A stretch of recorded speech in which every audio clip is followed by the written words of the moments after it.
For centuries, humankind regarded the oceans as an inexhaustible source of fish, crab and shrimp. Then we began trying to manage them with regulations and quotas. But the data compiled by scientists leaves little room for interpretation. These measures will not suffice to prevent the collapse of fish stocks. More and more species are threatened with extinction. More and more ecosystems are threatened with destruction. And it is humankind who will suffer in the end.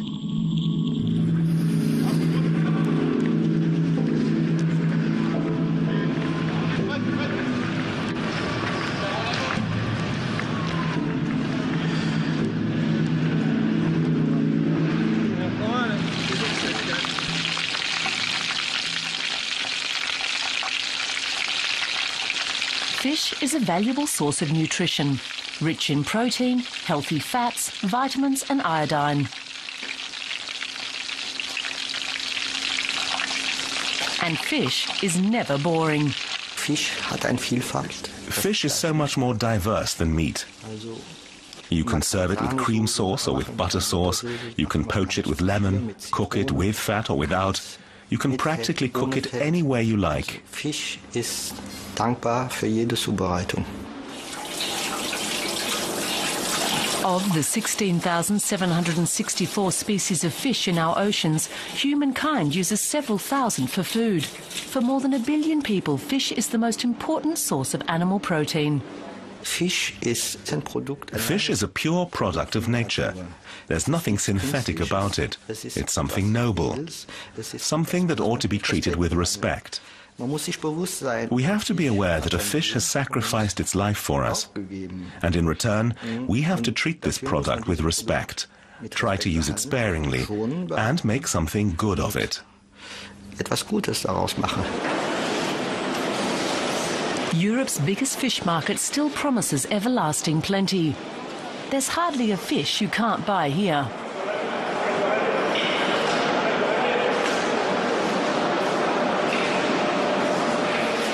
Many consumers have gradually become aware of the crisis facing our oceans, but few take it as seriously as Jean-Claude Bardot.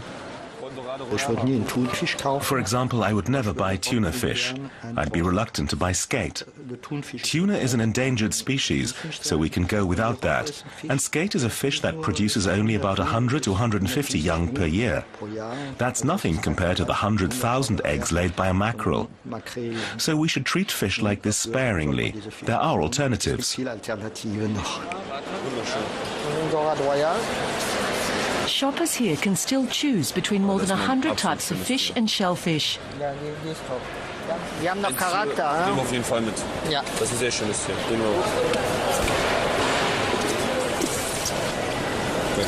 Merci. Behind these scenes of plenty is a well-oiled and finely tuned machine that, for the moment, still makes sure the fish keep coming. The goods come from the Atlantic, the North Sea, the Mediterranean and the Pacific, and from the northern and southern hemispheres, from tropical and subtropical waters. What counts here is speed, quantity and turnover.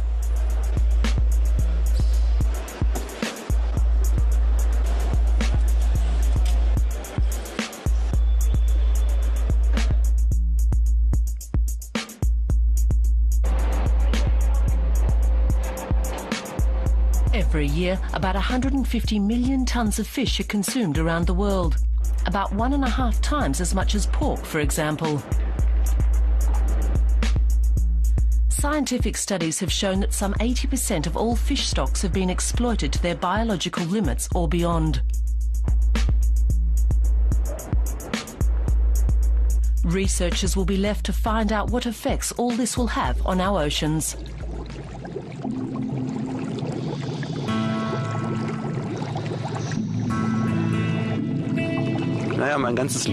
My entire life has revolved around the sea, but I still try to spend as much time as possible in or on the sea. I used to only do field experiments. I was always outdoors conducting field experiments, and that put me in direct contact with nature.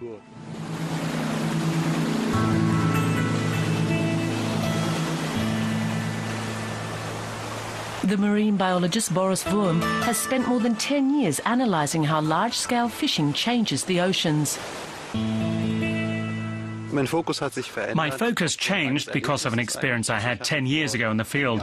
I noticed that every part of the food web I examined had been changed by humans. It starts with plants and goes all the way up to birds, whales and big fish. And I thought, we have no understanding of what effects we are actually having.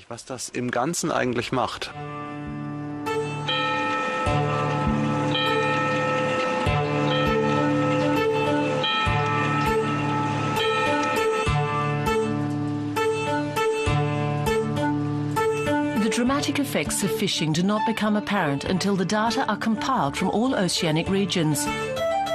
This is why Boris Wurm has collected catch data from all over the world for several decades, along with the detailed results of other marine biologists' research. At the end of this piecemeal work, an overall picture of the state of the oceans emerges. And the results are alarming. Since the 1950s, catches worldwide have increased fivefold.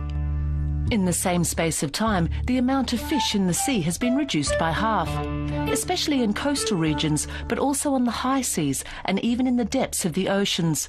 Increasing numbers of fish species are being exploited to an ever-growing extent.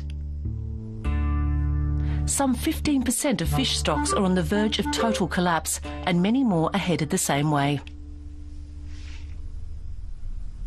The consequence for our ecosystem is that species can no longer fully play their ecological role. For example, if a predator fish no longer controls the population of its prey and in turn their numbers explode. Marine biologist Bob Scheibling is examining just such a phenomenon, the sea urchins off the coast of Canada. Their greatest natural enemies are predators like cod. But cod stocks off the Canadian coast have collapsed since the mid-1990s after decades of overfishing. And they have yet to recover in this region. As a result, the population of sea urchins has exploded. This has drastic effects on the coastal ecosystem. So kelp beds are remarkably rich and productive ecosystems. They've been likened to the rainforests of the sea. Normally, the entire coast is overgrown with kelp beds. You can see these tremendous aggregations of urchins just weighing down the kelp and consuming all of the kelp. Overfishing has brought about the collapse of an entire ecosystem.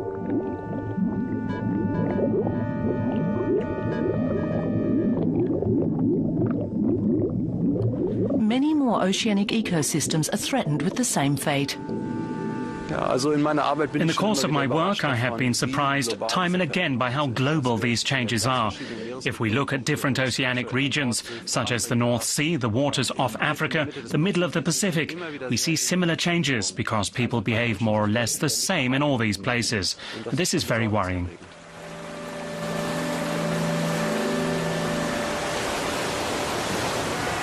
In the meantime, many states have begun trying to control the negative impact of overfishing. In European waters, the European Union lays down rules and quotas. In Germany, the Federal Agency for Agriculture and Nutrition tries to make sure these rules are observed. 3 fisheries protection vessels patrol the North and Baltic Sea for fishing boats breaking the law. If we gave up carrying out checks, we would be going back to the early 1980s, when overfishing was rampant. We can see this in other parts of the world. Some of the things that go on are incredible. I think the inspections we carry out and just our presence in the North Sea are invaluable.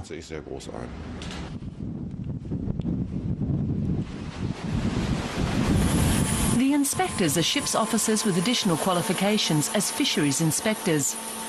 They conduct up to 880 checks a year in the North Sea alone.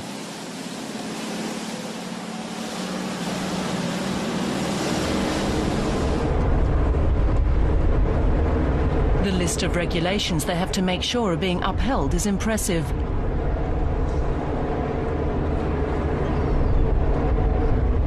The number of days the fisherman can spend at sea is regulated, as is the size of the fishing boat and its engines. And, of course, a fisherman has to stay within his quota for any particular type of fish. There are precise rules governing the types of nets a fisherman can use and the size of the mesh. For sole and plaice, for example, the mesh must be between 80 to 90 millimetres wide. If the mesh is too small, young fish get caught up in them before they reach reproductive maturity. This has an exponentially negative effect on fish stocks.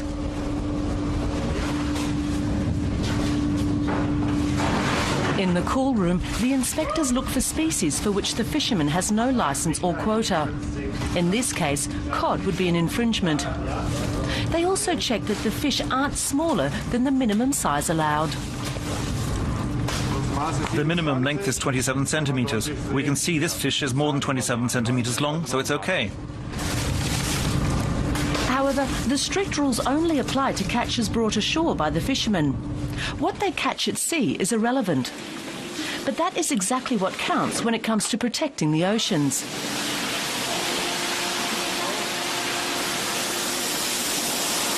At the moment, fishermen may catch many fish that they don't even bother to count because they are not interested in them. They are not allowed to keep fish for which they have no quota or which have yet to reach the minimum size, even if they could theoretically sell them. And if they are not allowed to sell them, they don't want them.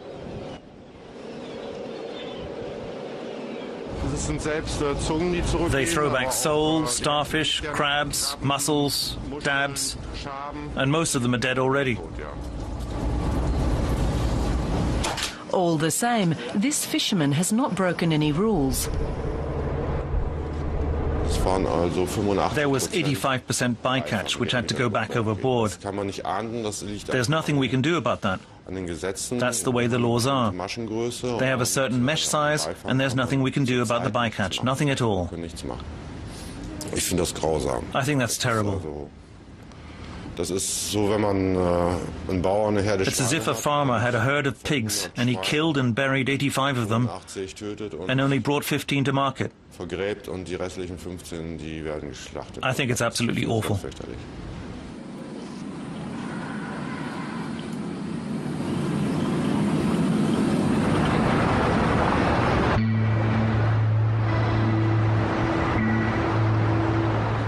The rules and regulations for fisheries are formulated far away from the coast. Maria Diminishing, who has been European Commissioner for Maritime Affairs and Fisheries since 2010, is one of those fighting for sustainable fishing policies. The Commission has had some success, notably the banning of what's known as high grading. It's the worst form of discards. And it's the worst form because if we're talking about high grading, then the fisherman, the man, destroys the resources on purpose. You have some fish there, you throw it into the sea just because it's not profitable enough. Some fishermen throw them away to make room for more lucrative fish. That was perfectly legal in the EU until 2008. 10 years ago or 20 years ago, there was a lot of fish in the sea. So maybe the people then thought that they can afford discards. But now this is not the case anymore because we have less and less fish. We fish more and more. And these practices, as high grading, they give food to this vicious circle of overfishing. We overfish, we throw in the sea, we overfish, and there is no fish left. So we owe this to our children.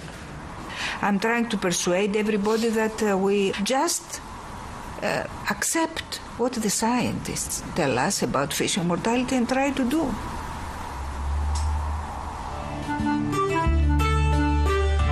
In order to reach